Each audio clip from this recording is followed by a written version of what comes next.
એટલે તમામ ખેડૂતો એનો અભ્યાસ કરશે, અભ્યાસ થઈ જશે પછી સાથે મળીને ખેડૂતો નક્કી કરશે કે આગળ શું કરવું. સમગ્ર ખેડૂતો સાથે ચર્ચા વિચારણા કર્યા પછી આગળ વધશે. એ તમામ કાર્યક્રમો રાબેતા મુજબ ચાલુ રહેશે અને છાવણી પણ રાબેતા મુજબ ચાલુ રહેશે. 17 દિવસથી ખેડૂતોનું આંદોલન યથાવત જોવા મળી રહ્યું છે. નેહલ અમૃતિયા અને નિલેશ એરવાડિયાએ સમગ્ર માહિતી આપી છે. ત્યારે પરિપત્રનો અભ્યાસ બાદ અંતિમ નિર્ણય લેવામાં આવશે. હજુ સુધી તમે અમારી ચેનલને સબસ્ક્રાઇબ નથી કરી તો અત્યારે જ ન્યૂઝરૂમ ગુજરાતને સબસ્ક્રાઇબ કરો, ફેસબુક અને ઇન્સ્ટાગ્રામ પર ફોલો કરો.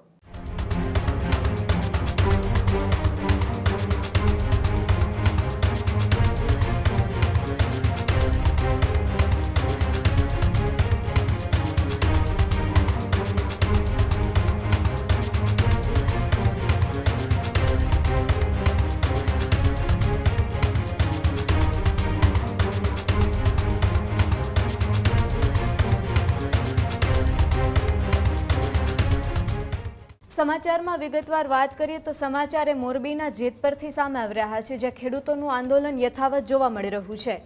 સરકારની જાહેરાત બાદ જેતપરના ખેડૂતોની પત્રકાર પરિષદની જાહેરાત કરવામાં આવી છે.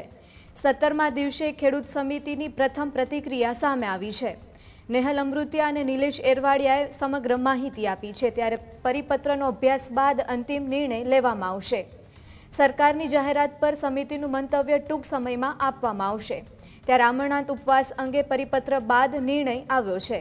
17 દિવસથી ખેડૂતોનું આંદોલન યથાવત જોવા મળી રહ્યું છે. પરિપત્ર આવ્યા બાદ સમિતિ ચર્ચા કરી છે. ત્યારે સરકારના નિર્ણયનું હવે વિગતવાર મૂલ્યાંકન પણ ખેડૂતો દ્વારા કરવામાં આવશે. ખેડૂત સમિતિએ ઉતાવળે નિર્ણય ન લેવાના સંકેતો પણ આપ્યા છે. ખેડૂત આંદોલનનો આગળનો માર્ગ ટૂંક સમયમાં નક્કી થવાનો છે. ત્યારે અંતિમ નિર્ણય સુધી જેતપરનું આંદોલન યથાવત જોવા મળશે. કાલે સરકારશ્રી દ્વારા પ્રેસ કોન્ફરન્સ કરીને જે માહિતી આપવામાં આવેલી છે બરોબર, પરંતુ હજી સુધી પરિપત્ર આવેલ નથી. એટલે પરિપત્ર આવી જાય તે પછી આ પરિપત્ર ગુજરાતના તમામ ખેડૂતોને લાગુ પડે છે.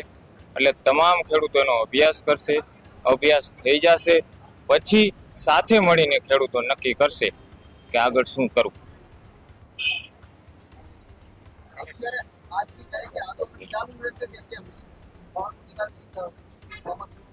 જ્યાં સુધી પરિપત્રની નકલ સર્ક્યુલર ન મળે ત્યાં સુધી આ ઉપવાસ છાવણી ચાલુ છે.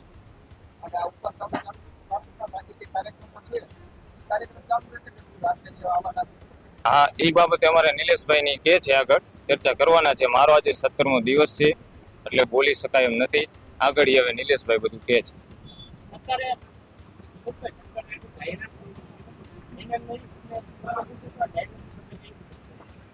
અત્યારે સરકારે જે જાહેરાત કરી છે એ મૌખિક કરી છે. જ્યાં સુધી એને એમેન્ડમેન્ટ એટલે કે પરિપત્ર રૂપે જીઆર રૂપે અમારા હાથમાં ન આવે અને ખેડૂતો, ગુજરાતના આખા ખેડૂતોએ, સમગ્ર ખેડૂતોએ જે સમર્થન આપ્યું છે એની ટૂંક સમયમાં મિટિંગ બોલાવવામાં આવશે, ચર્ચા કરવામાં આવશે અને ત્યારબાદ આગળ વધવામાં આવશે.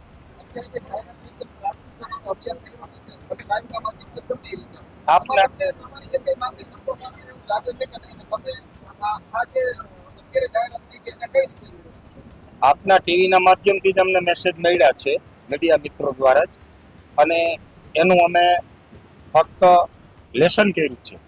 પણ જ્યાં સુધી ઓન પેપર ગવર્મેન્ટ એપ્રુવેડ ના આવે ત્યાં સુધી વેલિડ ગણાય નહીં. એટલે આવ્યા પછી અને ગુજરાતના ખેડૂતો સાથે, સમગ્ર ખેડૂતો સાથે ચર્ચા વિચારણા કર્યા પછી આગળ વધશે.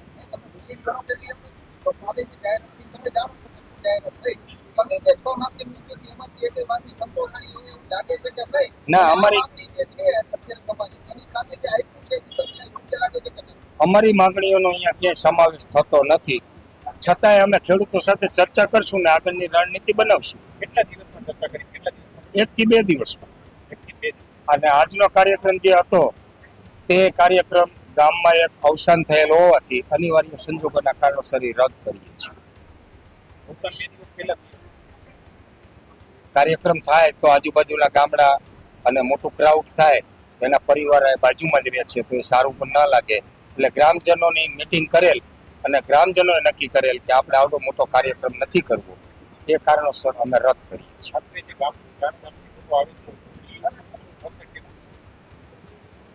સોરી, ગામે ગામથી જે સમર્થનમાં આવે છે એ લોકો જે બાઇક રેલીની જે નક્કી કરવામાં આવે જે અગાઉથી કાર્યક્રમો ફિક્સ કરેલા છે નાના નાના ગ્રામ્ય લોકોના, એ તમામ કાર્યક્રમો રાબેતા મુજબ ચાલુ રહેશે અને છાવણી પણ રાબેતા મુજબ ચાલુ રહેશે. આજે સફાઈ દ્વારા પોતાના વિષય છે આબાદ દ્વારા અત્યારે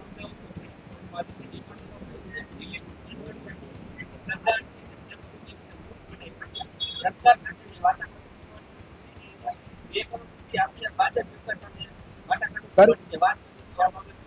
કરી શકે, બ્લેમ કોઈ પણ કરી શકે છે, કારણ કે આ આંદોલનને તોડવા માટેના અનેક પ્રયત્નો થઈ રહ્યા છે.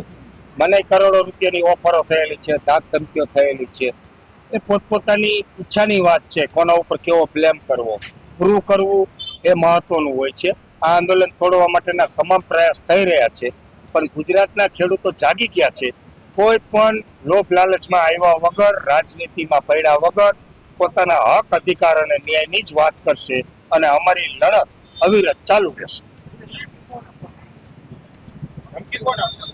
અજાણ્યા માણસો આવી અને લાલચ આપે છે, કરોડો રૂપિયાની અજાણ્યા માણસો આવી અને ધાક ધમકીઓ આપે છે, ખેડૂતોના સ્વાંગમાં આવે છે સેલ્ફી લેવા માટે અને એક બાજુ બોલાવી અને ધમકીઓ આપે છે, લાલચો આપે છે. આવું બધું તો થતું જ હોય આંદોલનમાં.